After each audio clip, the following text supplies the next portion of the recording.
Essa sessão ela está acontecendo de forma híbrida. Presentes os desembargadores Cleone Carvalho Cunha, Lorival Cerejo, Luiz Gonzaga, doutor José Eulálio, juiz convocado, eu e desembargadora Galiza, por videoconferência. Presente também o representante do Ministério Público, doutor Paulo Saldanha. Cumprimento os advogados presentes, estão na sala virtual, os ouvintes da Rádio Web, e declarando mais uma vez aqui aberta a sessão, indago se algum processo extra-pauta, habeas corpus, embargo, declaração, agravo interno. Não havendo, vamos à nossa pauta. Coloco em discussão e votação as atas das sessões anteriores, do dia 17 de fevereiro e 3 de março. De acordo. Preferência, senhores advogados. Primeiro processo da pauta.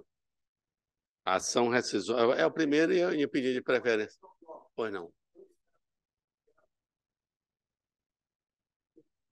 Senhor presidente, bom dia. Está sendo presencial, que eu não tinha conhecimento. Está sendo. Sim, senhora. Onde é? Pois eu irei para aí, eu não sabia, Pois não me venha, informaram. estamos lhe informando, estamos lhe esperando. Só a senhora que está e sentimos muito sua falta aqui. Ah, não sabia, porque não me informaram. Olha, Tá não, nós estamos ao vivo, não posso dizer que estou com a régua aqui para Laércio, né? Não informou, a culpa é de quem? Doutor Cleone. Secretário, né? Ele sempre só manda mal. Onde é essa? Eu também Mas eu recebi. pedi para ele avisar todos. Questão de ordem do desembargador. Por gentileza. Sim, presidente. A questão de ordem é a seguinte, é porque como eu sou juiz de uma vara civil, e aqui é Câmara e Cíveis reunidos, que eu consulto a Vossa Excelência para eu declarar o impedimento, é se está pautado algum processo que eu despachei ou sentenciei, porque aí eu não vou poder participar. Só essa consulta. Eu só posso lhe responder dos meus. Assim, cada relator vai... Isso é caso a caso. Caso a caso. Tá bom, mas eu já... Esqueça. Esqueça esse problema. Presidente, Luiz Gonzaga falando. Pois não. Eu também eu quero retirar esse segundo processo da pauta, presidente. Trazer na próxima sessão impreterivelmente. Adiado, então. Adiado, é. Adiado, né? Pedido do relator, agravo interno na ação rescisória, agravante é morada nova limitada. Doutor Sidney, advogado, está presente. Se seu advogado da outra parte aqui é da Companhia de Saneamento Ambiental do Maranhão, CAEMA. Se estiver presente, já fica comunicado e intimado para a próxima sessão.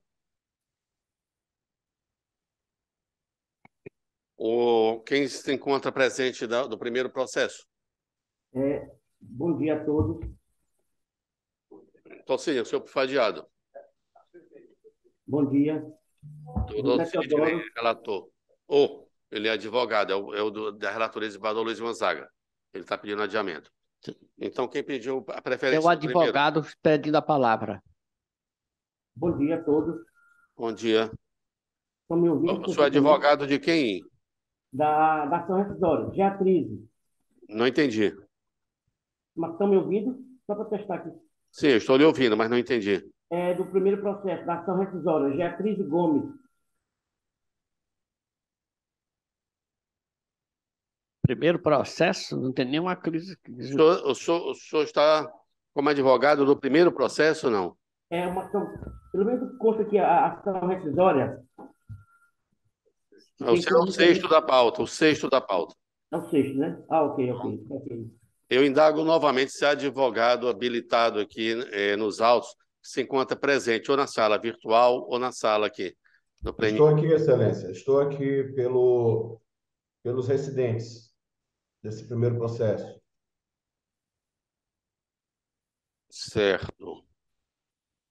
José de Ribamar Souza da Silva e Salão do Automóvel, correto? Perfeito, Excelência. Eu indago se o advogado do reincidendo Rony Richard da Silva se encontra presente.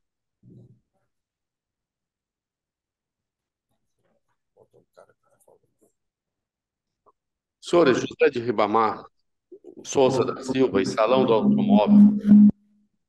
Os senhores têm que desligar, desembargador Lorival. O senhor tem que desligar seu som.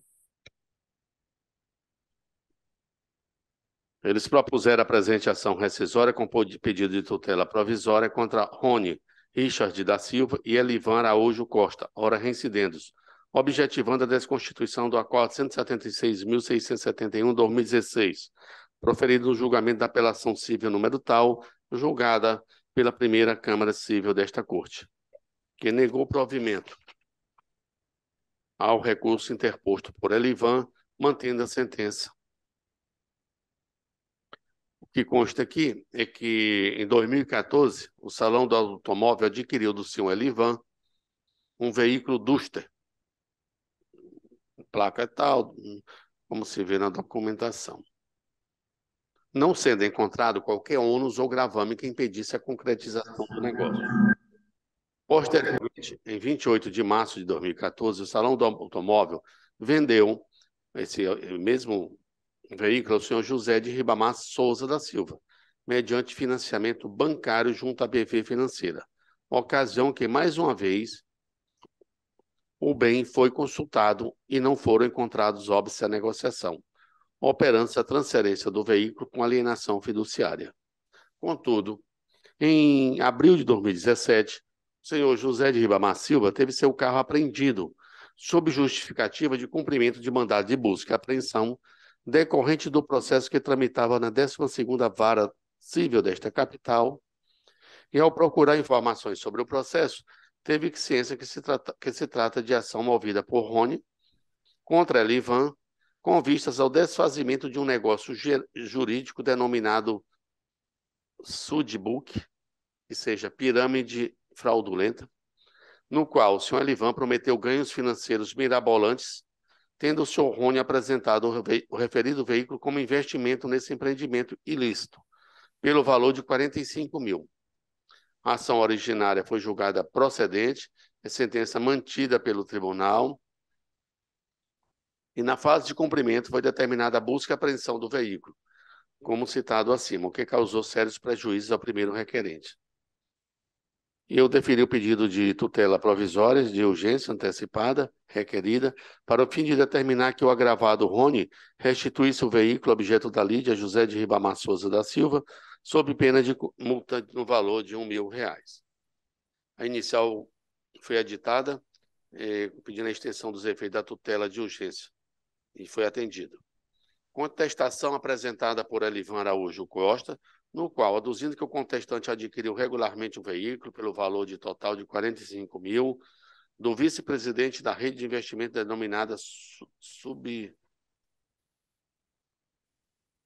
Sudbook. Naquela oportunidade, o veículo estava na posse regular deste vice-presidente, a venda foi comunicada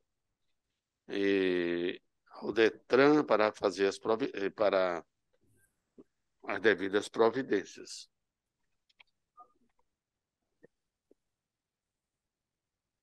Contestação também apresentada por Ronald, réplicas, contestações, parecer da Procuradoria opinando pela improcedência da rescisória. Este é o relatório. Então, após, né, nós só teremos, então, a sustentação por parte dos requerentes. Eu posso adiantar aqui, doutor José Davi Silva Júnior, que Sim, excelência. está nesse sentido. Se o senhor, depois aqui do voto, desejar ainda fazer a sustentação, é só para ganharmos tempo aqui, ficará não podando o seu direito de sustentação. Jamais. Então, senhores, a matéria aqui, todos sabem o que diz o artigo 485 do CPC, em relação à ação rescisória, e analisando as exposições de todos os litigantes nas suas peças iniciais, nos memoriais a mim encaminhados, não vislumbro óbices à admissibilidade desta ação. Desculpe, doutor Paulo, eu só confirmo o parecer, né? Confirmo na integralidade o parecer escrito lançado nos autos pela improcedência da rescisória, por entender que se trata de utilização da via inadequada por se tratar de matéria que não comportaria mais esse tipo de ação, em razão de fato, se tratar de transmutação de um novo recurso, Excelência. Obrigado. Então, senhores, rememorando, no caso dos autos, pretendem os agravantes, os reincidentes, que o senhor José de Ribamar Souza da Silva seja mantido na posse do veículo, que adquiriu no salão do automóvel, que, por sua vez, o havia comprado de Elivan Araújo Costa.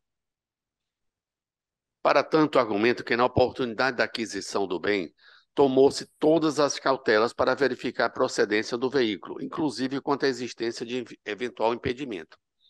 Não obstante os cuidados adotados, foram surpreendidos com uma ordem de busca e apreensão expedida nos autos, uma ação de obrigação de fazer, combinada com indenização por danos morais, proposta por Rony, em face de Elivan, que se negou a informação do que o veículo já tinha sido vendido ao salão do automóvel, causando ao magistrado o erro de fato, que se tratava de um veículo que poderia retomar a esfera de titularidade do autor da demanda. Assim sendo, entendo que a empresa Salão do Automóvel, ora agravante, não é nem agravante, senhores, desculpem, é reincidente, ao efetuar uma compra e venda de veículo, não lhe incumbia a rastrear a vida do vendedor Elivan, acerca de existência de eventuais ações ou execuções, nem tampouco averiguar em que consistia o patrimônio do vendedor. É disso que, nesse tipo de tratativa, as partes apenas verificam a situação do veículo, se há restrição ou não. Dificilmente o comprador tem um zelo de verificar se pende alguma execução com relação ao vendedor. A jurisprudência do STJ é pacífica no sentido de que a falta de registro da constrição que sofre o bem alienado, há que se presumir boa-fé do terceiro que o adquire, salvo se demonstrado o contrário. Eu trago uma decisão do ministro Luiz Henrique Salomão neste sentido.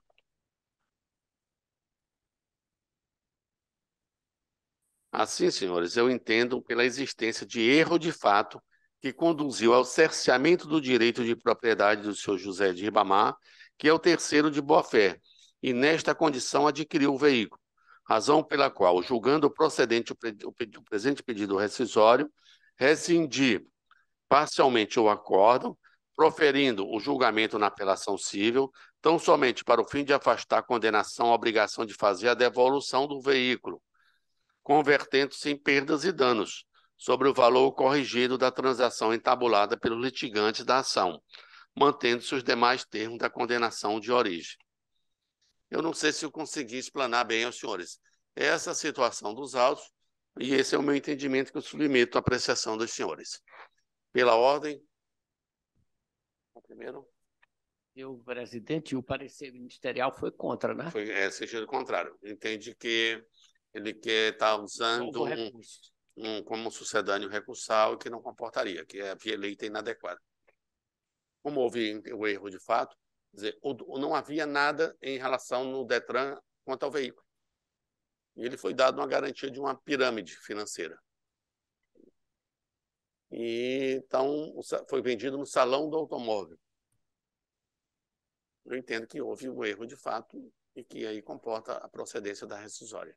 Como o veículo não sei se existe mais aqui do que nos autos, então estou convertendo em perdas e danos. Acompanhe Vossa Excelência. Desembargador Eulálio. Acompanho Vossa Excelência. Desembargadora Galiza. Bom dia, acompanho Vossa Excelência. Desembargador Luiz Gonzaga. Também acompanho, sem dúvida.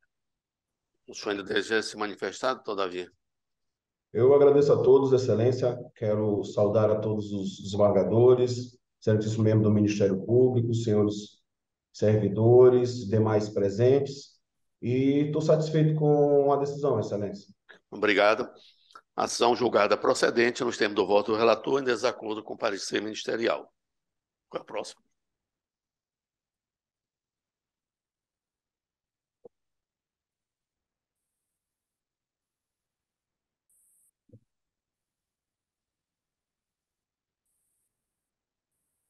O sexto da pauta, referência? Aqui. Ah, não. Certo. Ação rescisória requerente Geatrize Gomes Arruda, advogado José Teodoro do Nascimento. Requerido aqui o Ministério Público do Estado do Maranhão, promotor Francisco Jansen Lopes Salles, eu sou o relator. Sexto, né? Está presente, então, o doutor José Teodoro, é isso? Isso, Para fazer sustentação pela requerente, né? isso. Essa ação rescisória, senhores, com pedido de liminar, tem o objetivo de desconstituir o acórdão transitado em julgado da 5ª Câmara Civil deste Tribunal, que negou provimento à apelação civil, e manter incólume a sentença do juiz da comarca de Esperantinópolis, proferida na ação civil pública por ato de improbidade administrativa, proposta pelo ora requerido, ao fundamento de que a requerente exerce o cargo de professora junto ao Estado do Maranhão mediante 2 matrículas e junto ao município de Esperantinópolis mediante 1 matrícula. Então, tanto o acórdão quanto a sentença entendeu que ela incorreu em acúmulo do cargo de professor, o que é vedado. Então, a sentença, ao julgar a ação, ela impôs à REC requerente as seguintes sanções: A. Perda do último cargo para o qual foi nomeada junto ao Estado do Maranhão. B. Suspensão dos direitos políticos pelo prazo de 3 anos. Pagamento de multa civil no equivalente a 5 vezes o valor da maior remuneração entre os cargos acumulados indevidamente. Proibição de contratar com o poder público ou receber benefícios ou incentivos fiscais ou creditícios, direta ou indiretamente, ainda que por intermédio de pessoa jurídica. Então, na inicial da rescisória, alega a autora, em síntese, que houve, pelo Estado do Maranhão, a unificação das matrículas, conforme portarias número 824 e 1466, acostadas, respectivamente, nos IDs números tais. Razão pela qual exerce o cargo de professora somente mediante 2 matrículas, uma junto ao Estado do Maranhão e conforme se encontra no ID número tal, que deferiu o pedido de unificação protocolado pela requerente, e outra junto ao município de Esperantinópolis, não havendo que se falar em acúmulo indevido de cargos. Então, ela entende que cabe aqui, que é cabível a interposição da rescisória, vez que, no caso, intestilha a sentença de mérito viola manifestamente a norma jurídica, que é o artigo 37, inciso 16 da Constituição Federal, que permite a compatibilidade de horários e acumulação de 2 cargos de professor. Então, o Ministério Público requer o indeferimento do pleito rescisório com o restabelecimento de todos os efeitos da decisão, por inexistir prova de que o acordo reincidente tenha violado manifestamente norma jurídica, único fundamento da rescisória. A douta Procuradoria se manifestou aqui pela improcedência da ação. Este é o relatório. Com a palavra, então, o advogado da requerente, a Geatrize Gomes Arruda. Por favor, declare seu nome completo e OAB para fim de registro, em seguida, sua manifestação. José Teodoro do Nascimento, OAB 6370. Bom dia a todos, senhor presidente, senhor relator, demais membros. Em relação aos fatos, quanto à altura, atualmente, a senhora Geatriz, há mais de 25 anos trabalhando como professora, só exerce um cargo de professora junto ao Estado do Maranhão. Em relação ao cargo de professora que exercia junto ao município de Esperantinópolis, nós juntamos uma portaria de exoneração. Ou seja, resumindo, a autora, a requerente, só exerce atualmente uma matrícula, um cargo de professora junto ao Estado do Maranhão. Nesse sentido, nem mesmo se faz referência ao cargo do município, que é uma portaria de exoneração que foi juntada por nós aí nos autos da rescisória.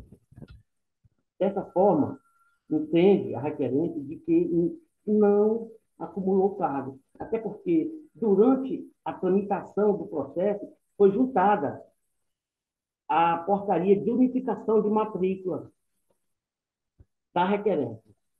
E do mais, além de exercer somente um cargo, há compatibilidade de horário, até porque só se trata de um cargo de professora junto ao Estado do Maranhão. Nesse sentido, pede a procedência da ação rescisória.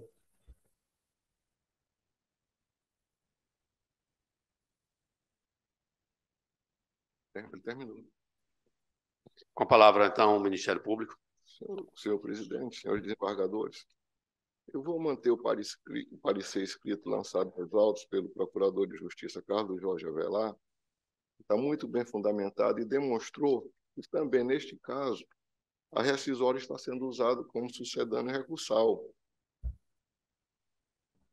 porque não restou configurada quaisquer das hipóteses de cabimento, seu cabimento, previsto no artigo 966 do CPC, e também que restou configurado nos autos de origem que houve acúmulo indevido de cargos por parte da autora, mesmo após sua notificação. E por essas razões, sem entrar muito na questão e que o parecer traz muito bem lançado, inclusive recheado de jurisprudências de tribunais deste tribunal, de tribunais de Estado, inclusive de tribunais superiores, e bem demonstrado pela improcedência da ação que eu mantenho em bancas. Muito bem, senhores. Passo aqui a votar. Tento também resumir aqui os senhores. Então, estamos diante de uma rescisória. Nós temos, mais uma vez, aqui citar o artigo 966 do CPC, as hipóteses que cabe à rescisória. Então, o autor aqui fundamenta no artigo 5º, que é violar manifesta norma jurídica. Pois bem, então,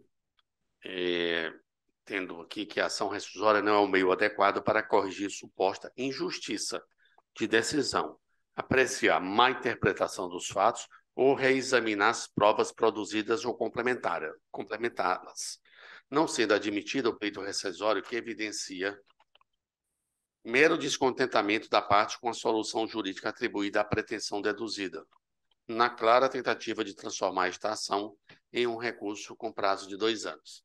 Ainda que assim não fosse, é incontroverso nos autos que a requerente acumulou 3 cargos públicos a saber: 2 cargos de professora junto ao Estado do Maranhão e 1 cargo de agente administrativo junto ao município de Esperantinópolis, que foi notificada pelo Ministério Público Estadual sobre a acumulação indevida de cargos públicos. Contudo, nada respondeu e permaneceu nos cargos. Neste ponto, e embora a autora afirme que houve a unificação das matrículas, o certo é que houve dolo em sua conduta ao acumular de forma indevida cargos incompatíveis, restando comprovado o dolo da requerente, a qual, mesmo intimada pessoalmente da irregularidade, permaneceu inerte. Com efeito, a unificação posterior de matrículas não exclui a ilicitude do acúmulo de 3 cargos, de forma consciente por vários anos. Sobre isto, cumpre pontuar, conforme disposto pelo digno promotor de justiça em sua contestação, que a acumulação indevida dos cargos ocorreu desde 2011. Todavia, ainda que ciente da irregularidade em 2014, permaneceu no cargo, deixando de optar entre os cargos que ocupa, revestindo-se o ato de improbidade com inequívoco dolo em cometê-lo. Assim, não há qualquer afronta à norma jurídica no acórdão reincidendo que poderia conduzi-lo à nulidade ou rescisão. Houve, sim, julgamento contrário aos interesses da requerente, que, diante disso, ajuizou a presente ação rescisória, buscando, na verdade, a reavaliação de matéria fática, o que é vedado, já que é amplamente debatido nos autos. Aí, senhores, trago doutrina e jurisprudência a respeito, e, então, de acordo com o parecer ministerial, estou votando pela improcedência da ação rescisória, condeno a parte, aqui, a autora em honorário de sucumbência, fixados em 10%, suspensa a exigibilidade por ser beneficiária da gratuidade da justiça, e é como voto. Todos de acordo? De acordo. Matéria que parece simples. Em relação à rescisória julgada improcedente no estrito do voto, o relator de acordo com o parecer ministerial. O próximo, Laércio. Terceiro. Mas sustentação, embargo, declaração? Não tem mais, né? Terceiro, senhores, embargo, declaração na exceção de suspeição. Embargante é Felipe Eduardo Melo Machado, embargado Paulo Vital Souza Montenegro, juiz de direito da vara da comarca de Senador La Roque. Esse embargo de declaração são opostos na exceção de suspeição. Uma alegação aqui de obscuridade e omissão. Inexistência. Fatos irrelevantes ao julgamento. Inexistem no julgado qualquer dos vícios previstos no artigo 1022, inciso 1, 2 e 3 do CPC. E tratando-se os presentes embargos de declaração de mera discordância do embargante sobre o que foi decidido na decisão embargada, bem como sem qualquer influência ao julgamento da exceção, que visa tão somente afastar eventual juízo parcial, garantindo credibilidade ao julgamento de origem. Desta forma, a despeito das ilações do embargante, não há os aludidos vícios no acórdão, principalmente porque os pontos trazidos nos embargos são irrelevantes ao objeto da exceção, sendo desnecessário maiores esclarecimentos. Então, não há como prosperar os presentes embargos de declaração, pois inexistem os vícios apontados, e então estou rejeitando. De acordo. Todos de acordo? Embargos rejeitados nos termos do voto do relator. De acordo. O quarto foi desembargador Cleone, né? Por que? Ah, não está arriscado, desculpe. Mandado de segurança de número 0820 58436/2022, 4MA Engenharia, isso, Engenharia Limitada impetrante, advogado João Leonardo Veras Magalhães e outro, impetrado é o secretário de Estado, Comissão Setorial de Licitação, representada por Anderson Araújo Perdigão e Estado do Maranhão. Parecer ministerial é pelo não conhecimento em razão da inadequação da via eleita. Tem algum advogado presente? O senhor vai sustentar por quem? Pela 4MA, impetrante. Palavra ilustre, relator.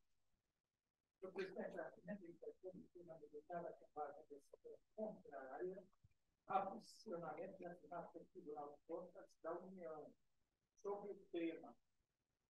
Esse é o terceiro que teve várias ações.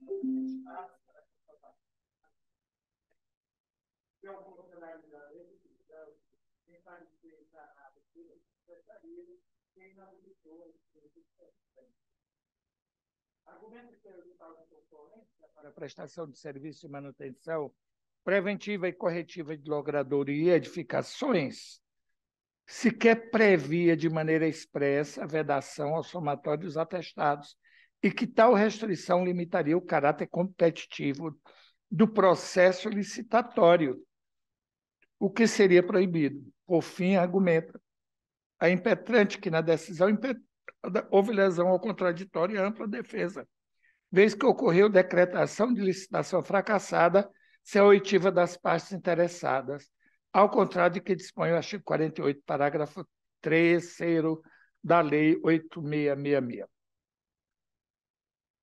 Afirma que estão presentes os requisitos, em especial o perigo da demora, que já iniciou novo procedimento licitatório sobre o mesmo objeto, pugna impetrante pela concessão. Se excelência do relatório, mas eu já tive acesso ao voto, o quarto, né? O voto de Vossa Excelência, e só temos presente o advogado da impetrante. Sim. O impetrado não se encontra, não é isso? Certo. Significa que... O quê? Significa, o senhor doutor, pode resumir que voto, eu né? estou... licitação fracassada, concorrentes inabilitados, fase de habilitação, qualificação técnica, somatório de atestado, ausência de restrição prévia, técnica e detalhadamente justificada, princípio da vinculação ao instrumento comparatório. Esse é o entendimento tanto do Tribunal de Contas como do TCE, e aí daí porque eu estou concedendo a ordem. Em desacordo com o parecer ministerial. Eu acompanho, os demais colegas, se acompanham o ilustrador. Acompanho, senhor presidente. Eu declino o pedido, presidente. Ordem concedida nos termos do voto do relator, em desacordo com o parecer ministerial. Bom dia. Acompanho o relator. Mais algum processo? Errou. Só desembargador Gonçalo. Não, mas ele já confirmou que não iria comparecer, ele está em missão aí do TRE pelo interior do Estado.